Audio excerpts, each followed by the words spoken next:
First of all, before I begin and before I say why this date is so important, I would like to express my sincere gratitude for the invitation and to speak here and to discuss with you. And this is really an honor, because this is somewhat curious situation that you have accepted a German historian speaking in Spain for a Spanish audience about a French topic in English. In the best sense, it is a European situation. Nevertheless, excuse me, please, I will not torment you by attempting to speak Spanish. I'm not able to do so. So I will continue in English. About writing for the peace and of Australia and for his own life, Abel Servien's diplomatic correspondence between autonomy and obedience. Well, exactly 377 years ago today, the Treaty of Westphalia, on 24th October 1648, the Treaty of Westphalia was signed. It was intended to bring peace to all of Christendom, after the 30 Years' War. And here you see the signature of Abel Servien for France. Well, but it's really incomplete. Two treaties were signed between France, Sweden, the Red Emperor, and the imperial estates of the Holy Emperor, Holy Roman Empire. No treaty was signed with Spain. Spain waited until 1659 to the treaty with France. Abel Servien signed the treaty on behalf of France and reported this with great joy and pride to Queen Anne the following day. He added that he now hoped for a swift and very welcome peace agreement with Spain as well. Enfin, madame, la machine des négociations, voilà, par la grâce de Dieu, arrivé au lieu où votre majesté l'a voulu conduire. But your majesty wished to lead her. It's not the ambassadors, it's the majesty who acted. And well, I will continue in English because sinon I will switch always between the two languages and mix of the German in it. Finally, madam, by the grace of God, the machinery of negotiations had arrived at the place where your majesty wished to lead her. And of the two great wars with which she found the kingdom burdened when she took up the reins of government, she already has the glory of having brought one to a very advantageous conclusion. It seems very likely that this will make it easier for her to end the other in the same way, or to sustain it with less difficulty than in the past when the Spanish persist in their obstinacy. Well, the Congress of Westphalia, 1644 to 1649, which ended the 30 Years' War, presents historians with a unique situation until then. It was a period of intense diplomatic activity with 4 years of continuous negotiations. In May 1648, four major players were still writing on the French side. The ambassador Abel Servien received memoirs and letters from Henri Auguste de Lomenie, the Count of Brienne, the Secretary of State for Foreign Affairs. You see it. From Hugues de Lyon, the State Councillor and Secretary to Mazarin, and to Queen Anne too, and memoirs from Mazarin himself. In addition, memoranda were sent out in the name of the 10-year-old king, and on special occasions, letters from the regent Queen Anne of Austria. All these letters were generally written on Fridays, always in French, not in Latin. So, it took about 10 days for these letters to arrive in the minister. After the departure of the Duke Henri de Longueville in February 1648, Henri de Longueville, who was a sovereign prince of Neuchâtel, but participated not as a sovereign prince, but as an ambassador for France. It's important because the Congress of Westphalia was not a Congress of Princes, but a Congress of Ambassadors. After his departure and after the departure of the rival, Claude de Même, Count d'Abo, in April 1648, it was mainly Abel Servien who wrote to the court, almost always on Mondays.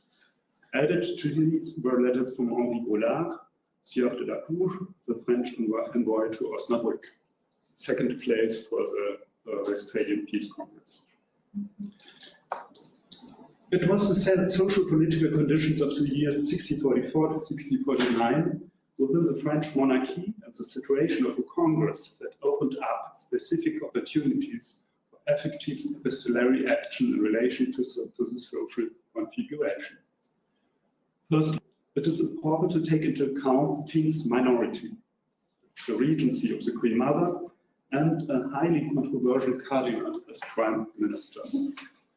In other words, the precarious and unstable situation of the monarchical system in general. On the other hand, there is a Congress, the outcome of which is not determined, but whose limited duration is constitutive for the social group that finds itself in Westphalia. On the margins of the court, but dependent on it. This situation creates a strong need to define, stabilize, and represent social relations in Westphalia and with the court.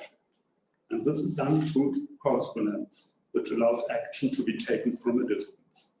So I take this correspondence and the situation as a kind of case study for how to act as advisor, how to make policy on the French monarchy, absolutism, beginning monarchy. The situation at the Congress in May and June 1648 was marked by military events as much as by the results of negotiations in May. Can't see it very well, but in May 1648,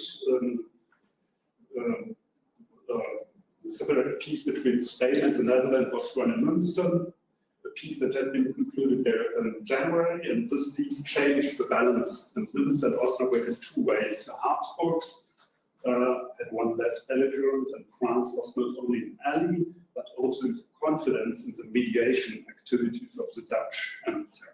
Just 2 days after this event at the Congress, the combined Swedish and French armies won a decisive victory here in Schirrmeister, one place which I like also to pronounce my French friends, in Schirrmeister over the Bavarian imperial armies. Based on this social political foundation, I would like to discuss the manner in which Abel Servien acted, for which purpose, and with what consequences for himself and for the regime. For Abel Servien, working at the Peace of Westphalia also meant the chance for a new beginning after a long term of disgrace. In 1629, Servien was sent on a military and diplomatic mission to Savoy during the Waldmantel succession. In 1630, he negotiated the treaties of Carrasco, which ended the conflicts in northern Italy. It was in Turin that he first met Mazarin, who, as a papal diplomat, acted very spectacular as a mediator between the adversaries. Since then, Servien and Mazarin have continued to correspond. At that time, Servien was already working closely with his 19-year-old nephew, Hugues de Lyon.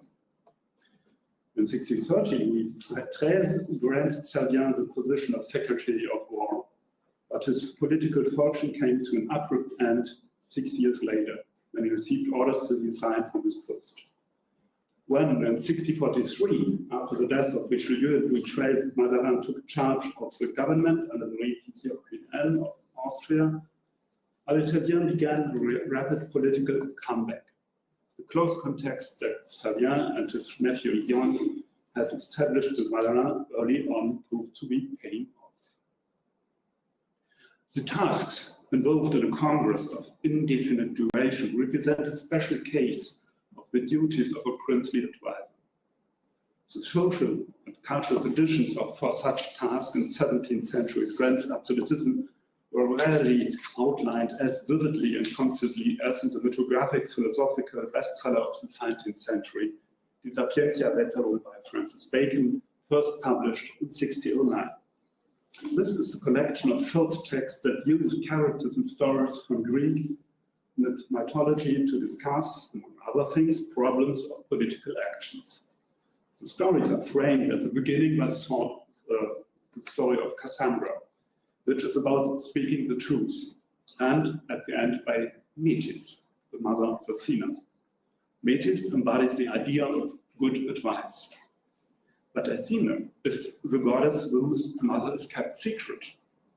Nobody knows Metis, who was not born of her, but sprang from the head of Zeus. For the quintessence of his interpretation of this monstrous and at the first sight very foolish fable as the secret of government, I now quote Francis Bacon.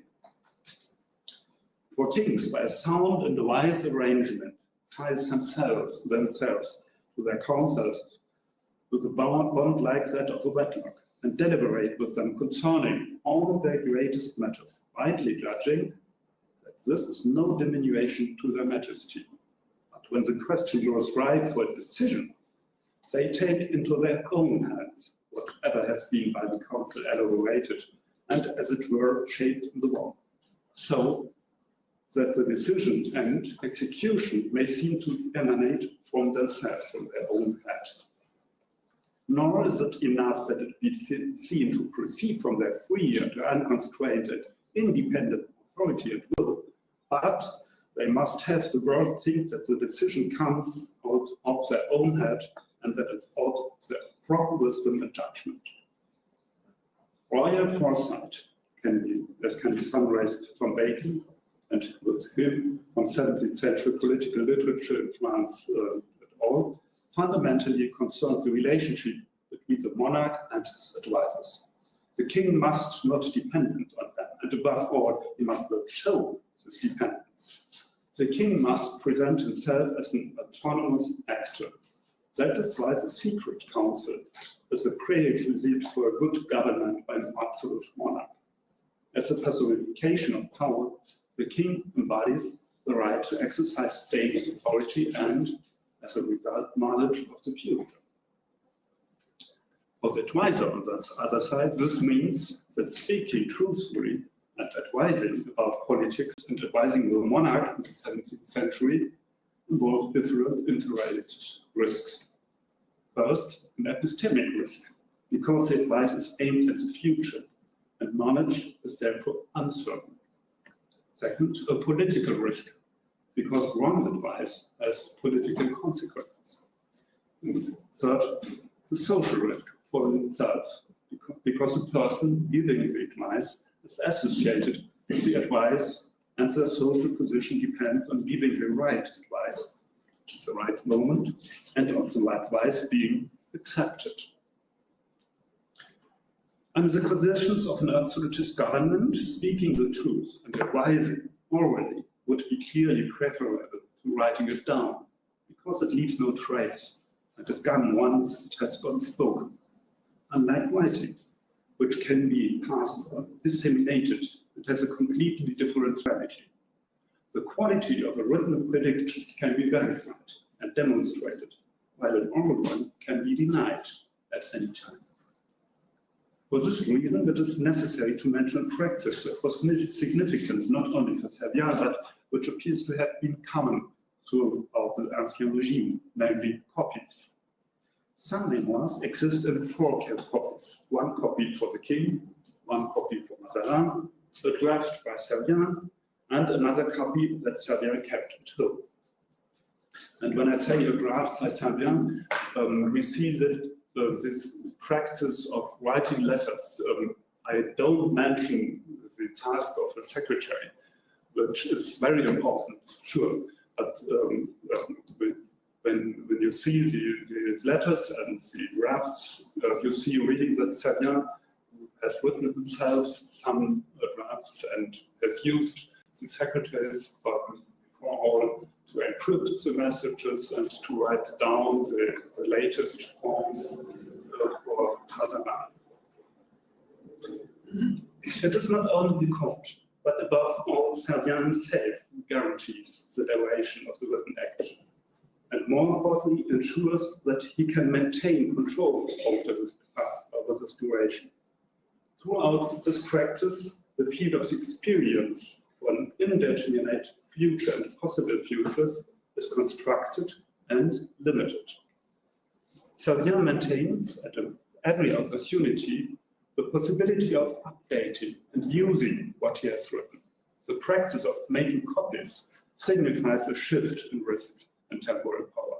The possession of the written word and temporal spatial expansion with the possibility of making public a sort of expectation as a projection of oneself and time, and the actions that make an expectation fruitful by allowing the results to be anticipated. A peace congress such as that of Westphalia differs from embassies and diplomatic missions to foreign courts in that exact duration is not known, but the end of the mission is predetermined by the ostensible objective, the conclusion of a treaty. And this objective also defines the end of the mission. Added to this is the large number of participants in the Congress who observe each other's actions. This clarification of perspectives and horizons for action fundamentally shapes the modalities of action in the writing of letters. The fact that there were several relevant places for the Congress of Westphalia, that diplomats, soldiers, and other actors were in constant interaction with each other, led to a complex temporality. In addition to the theatre of war in Germany, especially southern Germany and the Lorraine and Flanders, the letters also mention places of war and politics in Naples, Catalonia, Sweden, Brazil, and of course Paris, with the beginning formed in 1648. This time lag between an event and the arrival of the news of that event in another place results in constraints, but also opportunities for action, and is always present in modes of action and writing strategies. Although it is true that politics in the Ancien regime was based on the presence of actors and actresses, it is equally true that written practices, such as diplomatic correspondence, developed their own rules based on their own specific characteristics and relied on them. In the writing of letters, the creation of a series continues in a sequence that drags the series in two opposite directions in time, by referring to previous letters and announcing subsequent letters, and by answering to other letters. This constitutes a group that represents the logic of these exchanges. Diplomatic correspondence generally unfolds in a broad present and is oriented towards the near future. Its purpose is to conduct concrete political negotiations. Diplomatic correspondence is therefore an action of expectation by excellence. It focuses on limiting waiting times, on focusing expectations, and therefore on the probability or improbability of supposed future events occurring. The protagonists are aware of the substantial significance of the sub-correspondence, the inherent risks, and the opportunities. They draft the letters accordingly and tailor them to their disciplines.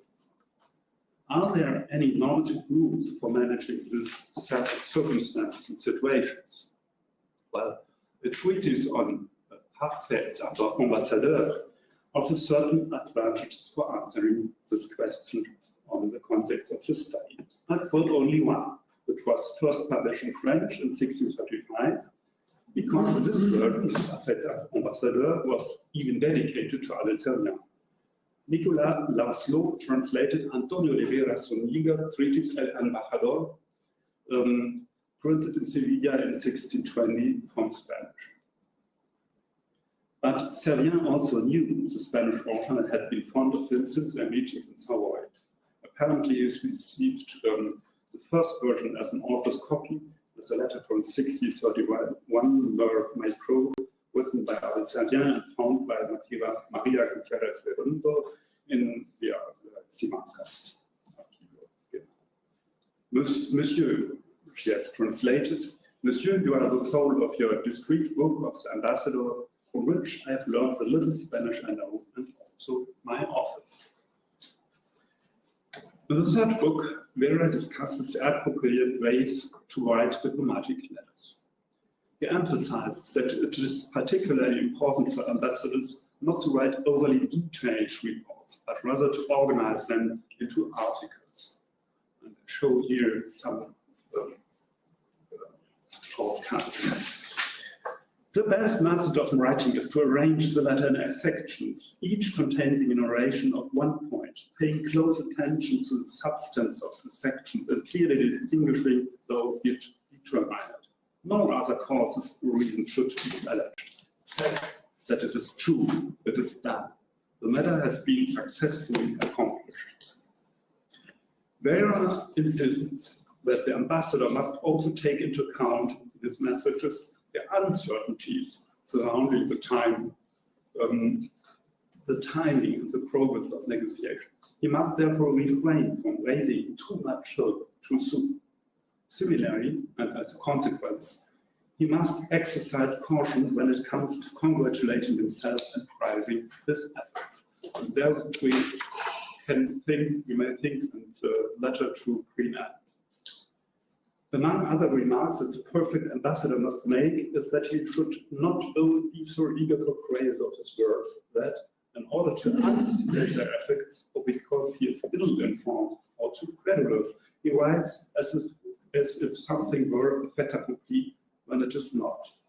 He should know that very little remains to be done to conclude the matter, because human inconstancy is so great that one cannot promise the accomplishment of anything that depends on the will of man, and even less on the elements.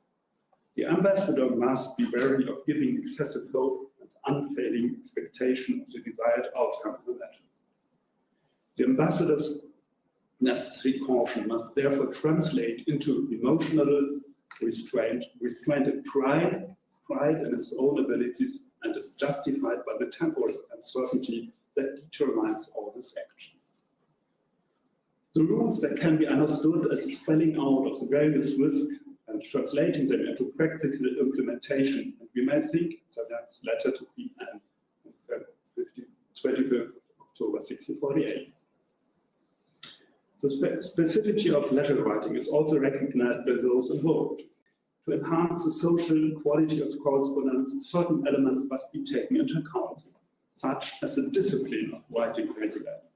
Thus, on July 3, 1648, Lyon wrote to his uncle Abel Servien, "You will not receive a letter from His Eminence this time, as your last one was merely a response to his previous one." He reminds Abel Servien of his duty to reply to Mazarin's letter, but also to include new elements in his correspondence. Servien is not free in his writing. Lyon reminds him of the hierarchy and his duties. It is only by respecting the regularity of his correspondence with Mazarin, expecting a letter with a new content from the ambassador every week, that the cardinal's correspondence will be triggered with the same regularity. The absence of a letter becomes a social sign. The relationship between Servien and Mazarin and its stability must be proven and reinforced every week. The statement in a letter from Brienne to Darboux and Servien supports this interpretation. Brienne also says that the last letter did not contain any news requiring a reply, but he draws conclusion contrary to those of Mazarin. Well, not that we take I've forgotten to make this quotation, but well, not that we take singular pleasure in reading your letters and never miss an opportunity to write to you. I would hardly have let the mail go without loading it with more letters, especially since yours of the 2nd of this month will provide us with no material to respond to. Brienne's position in the configuration is not as clearly and hierarchical superior as another passage to which I will return, also shows we must always ask to participate in the epistolary conversation himself, and does not want to miss an opportunity to write. From letter to letter, the status of each actor is negotiated. Virtuosity in the mastery of social techniques, as described by Franck transforms each letter into a separate action that gives rise to micro-shifts in the hierarchy. To perceive these micro-shifts, it is necessary to look at the correspondence in series and very closely, which is made possible by the addition. The choice of when and to whom information is written is an essential design possibility. Sometimes keeping it quiet and secret becomes an essential element as it emphasizes input importance of the information. Since those who control information and communication and thus validate information wield social power. This phenomenon is reflected in the correspondence between Servien and Dion, who refer to a problem that arose with the Count of Brienne, who found himself excluded from the intense exchanges between Servien, Dion, and Mazarin. At the beginning of May 1648, Brienne first received a memorandum, and not directly as it should have been, but only through Lyon, which made him a little annoyed. In addition, he discovered on Lyon's desk a draft of a memoir from Mazarin intended for Servien. One, given his position, he should have been involved in its drafting. Lyon summarized the scene in a letter to Servien. This will have led him to believe that we sent him the king's memoirs already made, and that we are still keeping more secret, more specific matters to tell him. It is not surprising that it is precisely the passages concerning the social effects of such incidents that are included. These passages,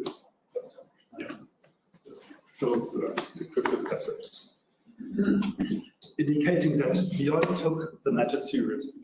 He suggests remedies to Servien to regain Brienne's trust and reassure him about his social position. The following letter. I have complied with your request, having sent Monsieur de Brion a copy of my reply to His Eminence memorandum, and so on. This is a case where, thanks to an accident, the social effects have become more obvious and visible than usual, although the differentiation between actors and the access to information is constantly present in the correspondence in very different ways. Analysis of the letters reveals close links between emotions and rational arguments, both in the description of their own actions and states of mind and in the observations of the others. The strategic action and the creative use of the codes of emotional codes in the narrative of the correspondence have consequences for the anthropological constitution of the actors. Reflection on the treatment of emotion is equally evident in the ironic discrepancy. This time from a letter from Servien to Lyon.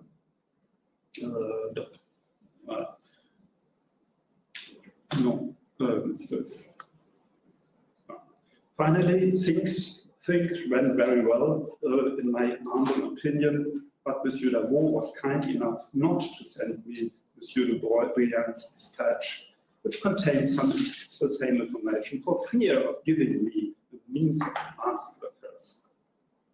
It is hardly surprising that we find an example of irony precisely in the correspondence between Servien and Lyon, and that it concerns Lavaux and his behavior. Irony reveals the personal influences that mark political communication.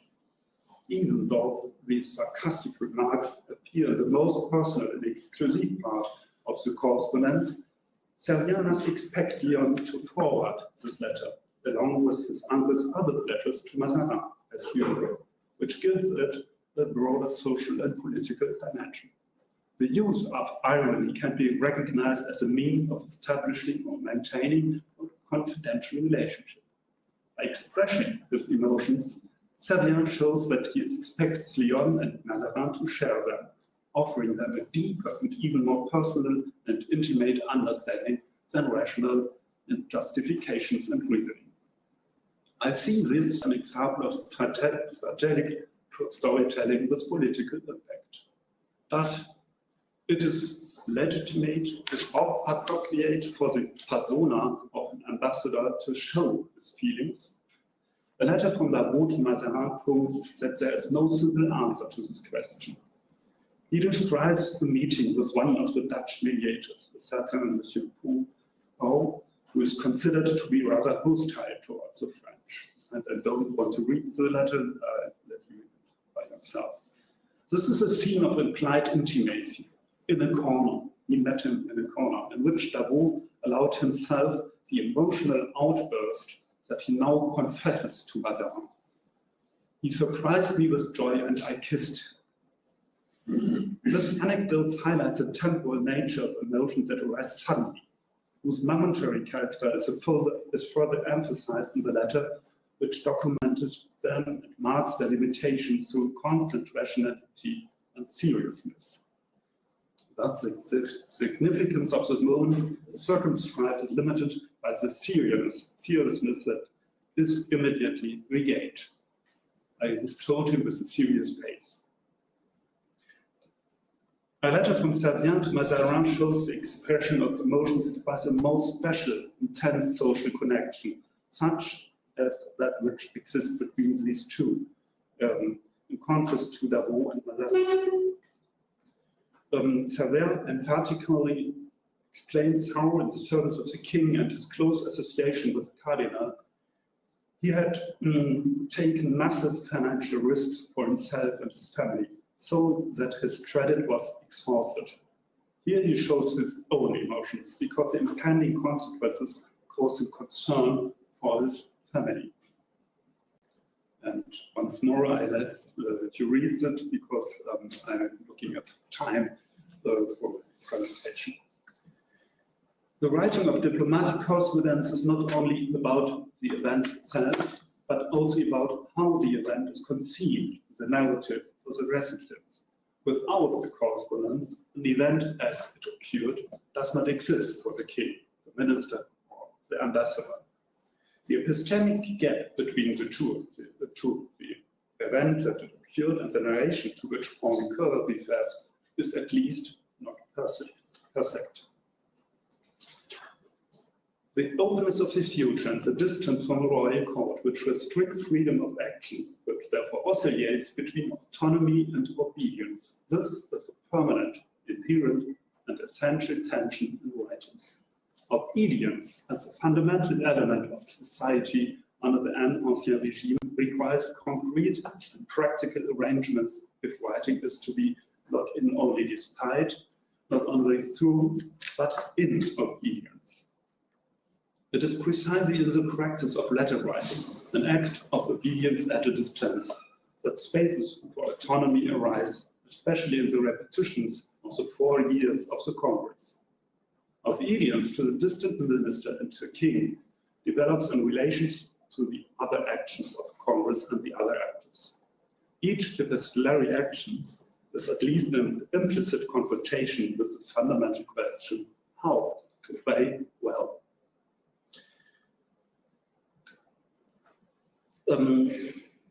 For the temporality, I've marked, well, this is, I've made the marking with yellow. I have to show it. We need the French text, because I will simply draw attention not to read the text here, but draw the attention to temporal vocabulary. It begins with déjà. Je n'ai pas manqué, déjà. We can note surprise, surprise du bon état, la conjoncture, bientôt, jamais, voilà, promptement et en même temps. Voilà. This image for the temporal vocabulary is not surprising. It's fairly typical of legislation reports. Words that indicate a lack of control over future or present events are similarly specific to temporal perception. And this exercises are mainly the ones to see in the use of subjective, the reference to the possibility of divine intervention, and the assessment of the conjuncture. In many places, this approach is still expressed through hope and fear.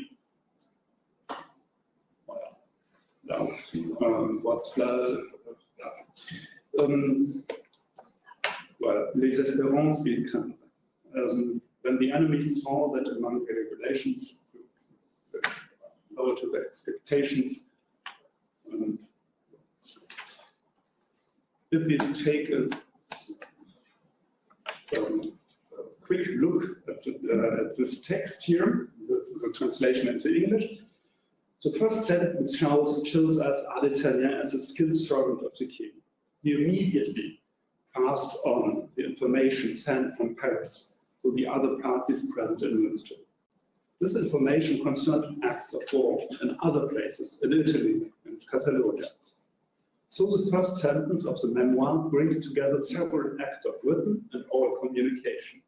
Some cross spatial and temporal distances, others take place in the presence of the Congress, or refer to the harshest means by which political power is negotiated, namely war.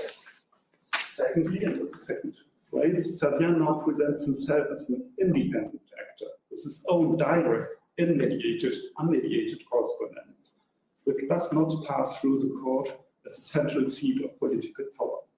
From the periphery, he gives the court his own summary of the information he has received, which supports his own judgment.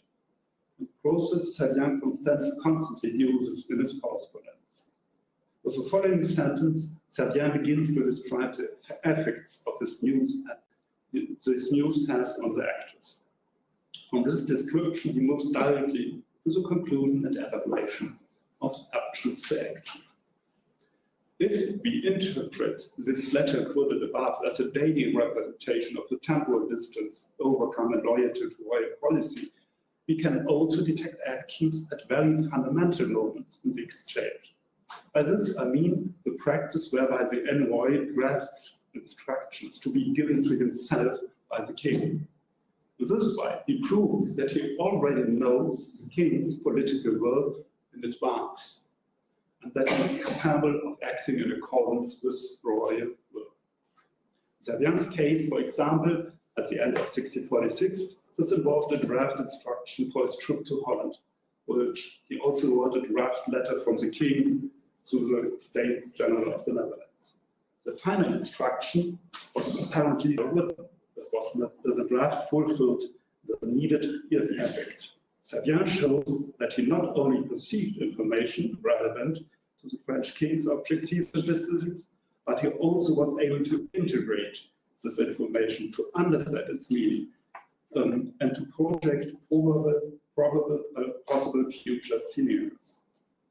The temporal order is at the same time a social order.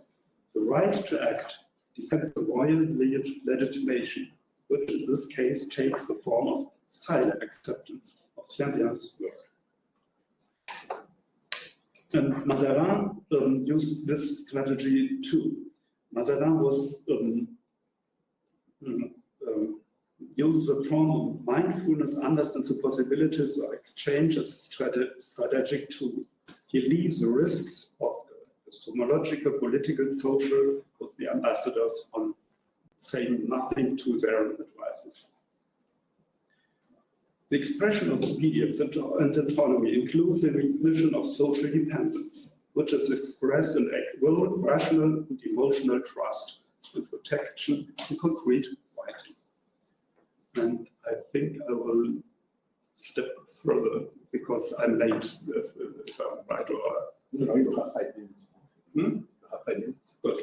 So you will hear these reflections too. This includes the ostentiously open manner of communication that Mazarin had called for Servien to adopt, which he implemented in Frankfurt words, avec liberté, in the first quotation. However, the fact that the frankness that I have the translation in English here. However, the fact that this frankness has its socially imposed limits is made clear in a letter to Jon, written at the same time, 26 May 1648, one letter to Mazarin, another one to Jon. In which Servien asked his nephew to say directly and verbally, so not written down, those things that he does not dare to write. And so we can remember to this what I have said at the beginning about oral advice and written advice.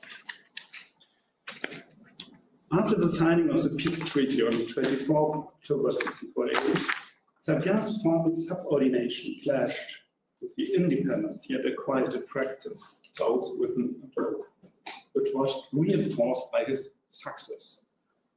In the precarious situation between October 1648 and February 1649, Servien used correspondence to strengthen his autonomy and political strategy and to perfectly secure his position in the French royal court politically, financially, and socially. The collections of letters established open narrative, with no clear start or end to the series.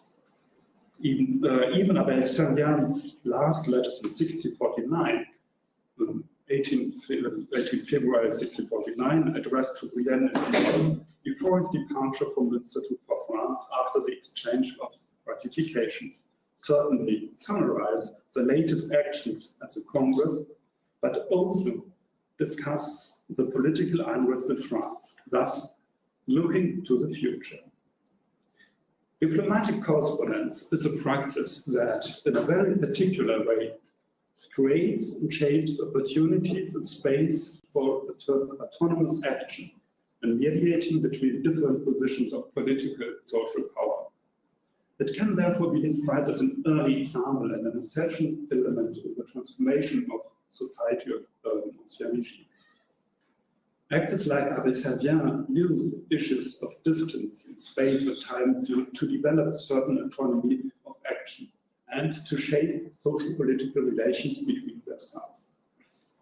Certainly, the situation in France is different from that in the city-states or the republics. It is also different in Sweden, that I could mention, but I don't mention now, at the imperial court and in Spain, as can already be seen in the correspondence of the Congress of Westphalia. For Servien, the Congress, the autonomy developed there, represent a successful new beginning, even if he was unable to conclude peace with Spain, for which his nephew Jon became the chief negotiator 10 years later. Servien's career was rewarded even after the form through his loyalty to Mazarin and led him to the post of Surintendant des Finances together with Nicolas Fouquet. But this is another story.